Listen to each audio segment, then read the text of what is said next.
Rex run another one.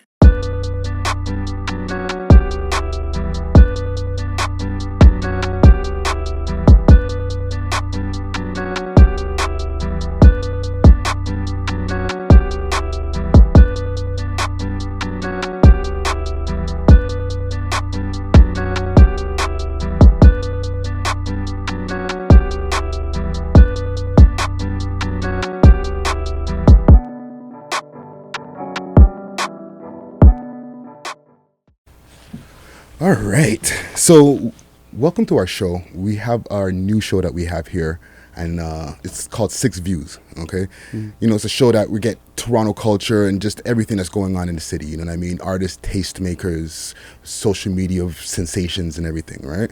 And you're gonna be our first guest that we have here. So we have Drama the Problem in the motherfucking building today. What's up?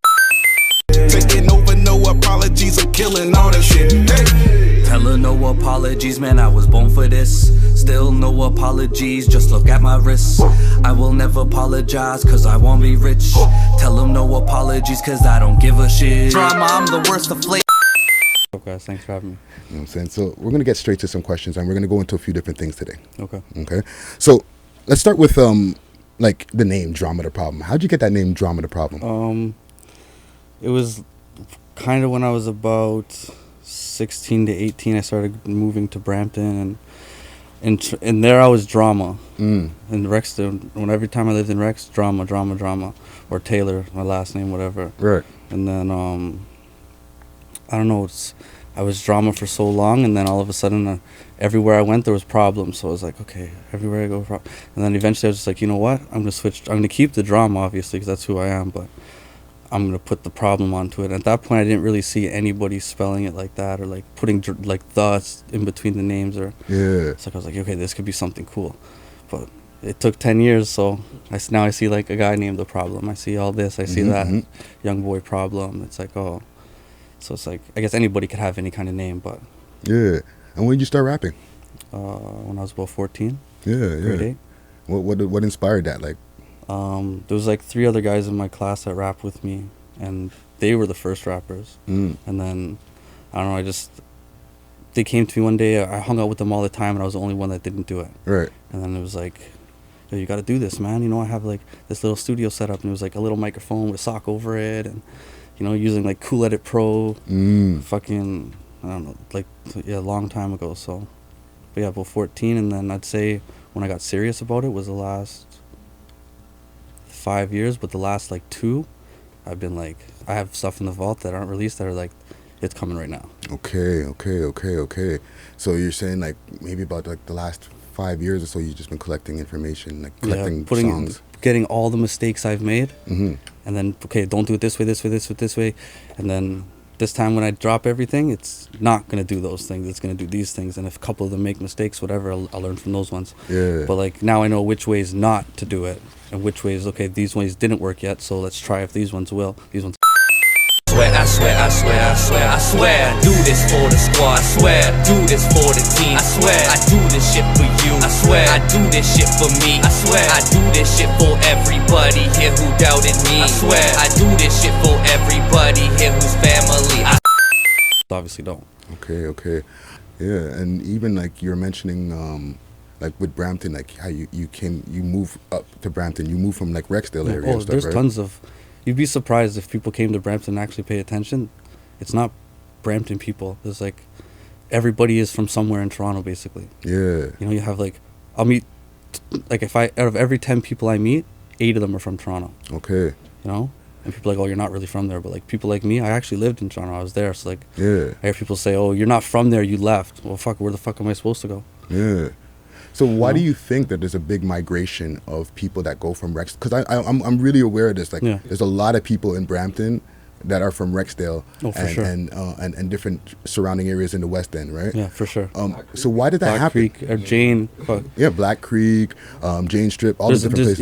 If you met enough people out of 100 people, you'd find every single person from a different block on Jane. So why did that happen? Why does everybody start moving over to Brampton? What's that all about? That's pretty much the reason I can see for it. Yeah. And Drama, the Rex. Tell me about the Rex even before starting making your migrations over to Brampton.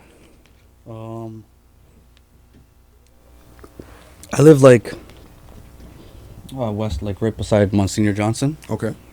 That's the high school I went to. Mm-hmm. And my elementary school actually backed onto my fence. So like I just hopped the fence, go to school. And those times was like, it wasn't as rough as what I see nowadays. Yeah. So like back then it was, you know, when everyone says, oh, you had an OG or you had this or you had that. Mm-hmm. Even if you didn't have that, you knew things different. Yeah. It's like nowadays, I've never seen so many reckless people in my life. Like reckless. And not just from, I'm not just saying wrecks, I mean people in the world. Like it's over the last 10 to 20 years, the way it's changed so quickly.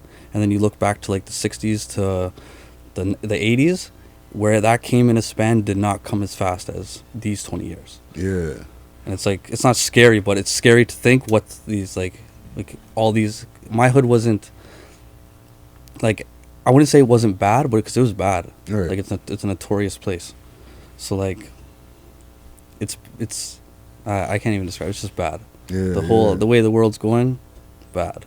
Yeah. Like, why do you think that like things have been changing so much lately, even over the last 5 to 10 years? You would say. You're holding it in your hand. Like social media. Social the media, tablets, any the things. electronics. When that thing came out, that thing changed everything. Yeah. Like 6ix9ine. 6ix9ine would not be 6ix9ine without social media. Facts. They're social media geniuses. Mm-hmm. You know? Yeah. It changed. Yeah. He was actually signed to a social media company prior to getting his record deal. So that's part of the reasons that helped him and for real. Lil Pump and different guys like that, right? Oh, I didn't even know that. Yeah. You know, just as a little tidbit for the people who don't know, the social media companies that sign artists and help them get their followers up and everything, get their presence up, and then it makes them, you know, it makes them favorable or it makes them look good for record companies. Yeah. You know what I'm saying? But staying on to like the whole growing up and everything, you know, between like the Rex and like and Brampton and everything, what is one of the fondest memories you could think of growing up?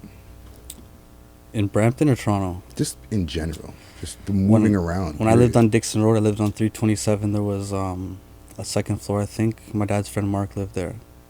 And we would go into the balcony, and it had that one piece, but it was only one piece on the building where I could climb the balcony and just sit there. And it was like, I could look at everything, and no one could look at me. So it was like, I was away from the world. Even though I was like 9, 10, that's my most fondest. Like, I don't know why, but it was just nice to have, at that age, to have that alone time. Yeah. Having 2 brothers, constantly we're always fighting, trying to be better than the other one.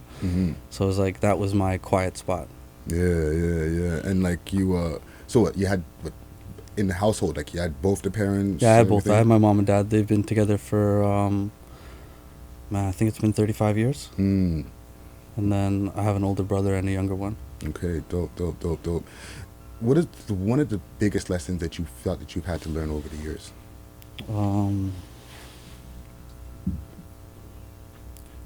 That you're like, if you want something, it's not just gonna, I feel like I've been waiting for things to come to me like I've deserved them.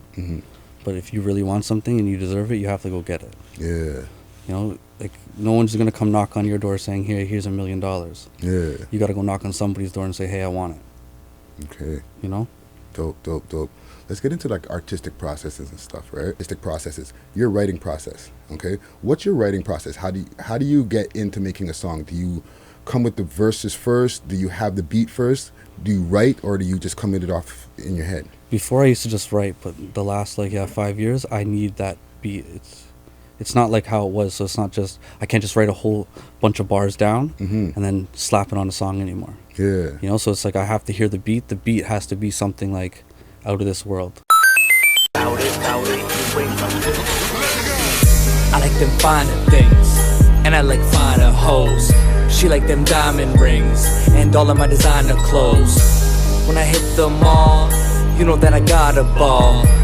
I'm bout it, you ain't bout this life at all. Right. And then I have to literally go 4 bars. And like, I think Drake did that like, I don't know, like 7-8 years ago or maybe more. Yeah. And it was like always, he'd write 4 bars, and they would all be They like connect. that. Like in a way they would connect. So even if the first 2 didn't rhyme the way they're supposed to, it would just go with song, you know? Yeah. Let's get more into some city stuff, okay? Toronto. What's one of the favorite things, and this is a question I have for you, Drama the Problem. What's one of the favorite things that you love about the city of Toronto? I love that they love you when you're up, but I hate when they hate you when you're down.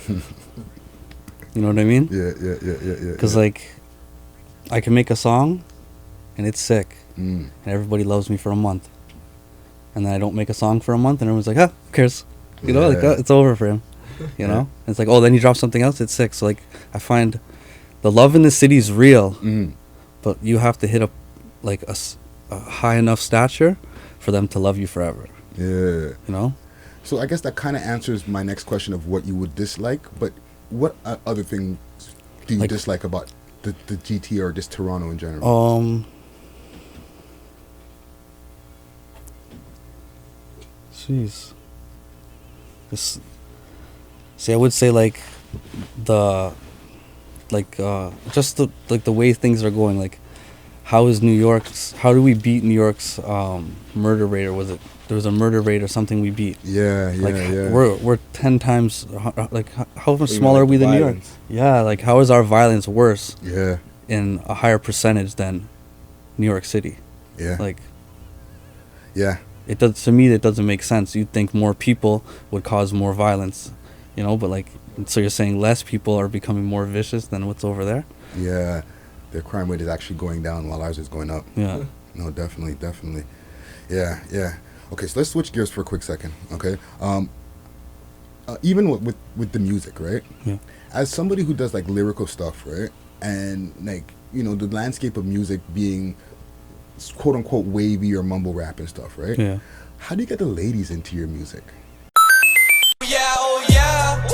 But did you really go and tell them how you hurt me, right? Now you probably went and told them I'm the thirsty type, while you're out there acting like the perfect wife. We all see that you don't have the perfect life. We all seen you out cheating last Thursday night. I'd say at first you have to know them. So like, when you first start, it's like, how do you get the girls to come to your videos? Well, either you know her or you pay to model. Right. It's only two ways. And then when you hit, like I said, you hit a stature, people just want to be that girl in your video, that girl in that picture. You know what I'm saying? Yeah.